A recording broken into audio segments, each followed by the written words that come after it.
Hello விவாஸ். நீங்க கேட்டுட்டு இருக்கிறது விரு ரிவ்யூ. நான் தாங்க விரு. நாம அந்த வில்ல பார்க்க போறது, இப்ப Netflixல தமிழ் டப்பிங்கோட அவைலபிளா இருக்கக்கூடிய ஒரு இங்கிலீஷ் மூவி தான் பேக் இன் ஆக்ஷன். இந்த படம் எப்படி இருக்கு அப்படிங்கிறத இந்த வில்ல பார்த்துடலாம். படத்தோட கதையை பொறுத்தளவுக்கு, படத்துல நம்ம ஹீரோ அண்ட் ஹீரோயின் இவங்க 2 பேருமே ஒரு முன்னாள் ஸ்பை ஏஜென்ட்டா இருந்திருக்காங்க. இவங்க 15 வருஷத்துக்கு முன்னால ஒரு எடுக்கக்கூடிய ஒரு மிஷின்ல பண்ணது தான். ஸோ அந்த மிஷின் சக்சஸ்ஃபுல்லா முடிச்சுட்டு வரும்போது, ஃப்ளைட் கிராஷ் ஆகி அந்த ஃப்ளைட்லயே இவங்க இறந்த மாரி கணக்கு காமிச்சுட்டாங்க.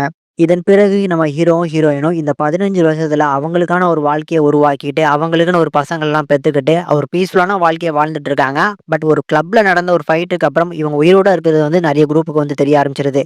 அதுல லாஸ்ட்டா பண்ணாங்க பார்த்தீங்களா, ஒரு மிஷன். அந்த கீயும் அவங்களோட பார்த்தீங்கன்னா காணாம போயிருக்கு. ஒரு வேளை இவங்கிட்ட தான் இருக்கும் அப்படின்னு சொல்லி அந்த கும்பல் எல்லாமே தேடிட்டு வராங்க.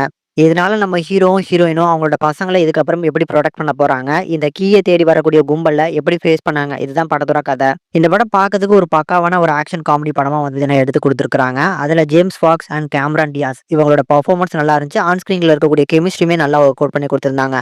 காமெடி மட்டும் பார்த்தீங்கன்னா, on and half work out ஆயிருக்கு. இவங்க 2 பேரும் காமெடியாவும் சில இடங்கள்ல ட்ரை பண்ணியிருந்தாங்க. பட் இந்த படத்துல ஒரு பெரிய பிளஸ்ஸா இருக்கு அப்படின்னா, கண்டிப்பா ஆக்ஷன் சீக்வென்ஸ் தான். இந்த படத்துல எக்கச்சக்கமான ஆக்ஷன் சீக்வென்ஸ் ஃபர்ஸ்ட் ஹாஃப் முடியறதுக்குள்ளயே நெறைய ஆக்ஷன் சீக்வென்ஸ் இருக்கு.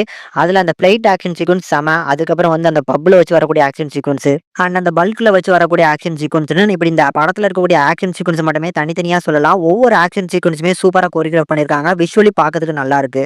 படத்தோட கதைய பொறுத்தளவுக்கு ரொம்ப புது கதை அப்படின்லாம் சொல்ல முடியாது. கொஞ்சம் பழைய கதை தான். ஆனா அந்த கதைக்கு இவங்க குடுத்திருக்கக்கூடிய அந்த ஸ்கிரீன் பிளேயா இருக்கட்டும், இந்த கேஷ் அண்ட் குரூஸோட பெர்ஃபார்மன்ஸ் நல்லா இருக்கு. ஓவராலா பார்க்கறதுக்கு தமிழ் டப்பிங்கும் அருமையா இருக்கு அப்படிங்கிறதுனால கண்டிப்பா ஒரு மஸ்ட் வாட்சபிள் மூவி தான். ஆக்ஷன் மூவி லவர்ஸ்க்கு கண்டிப்பா இந்த படம் ரொம்ப பிடிக்கும்னு நெனைக்கிறேன். அடல்ட் கன்டென்ட்ட பொறுத்தளவுக்கு இந்த படத்துல பெருசா எதுவுமே கிடையாது. அதனால நீங்க ஃபேமிலி வாட்சபிள் மூவி தான். கண்டிப்பா ஃபேமிலிஸோட ட்ரை பண்ணி பார்க்கலாம்.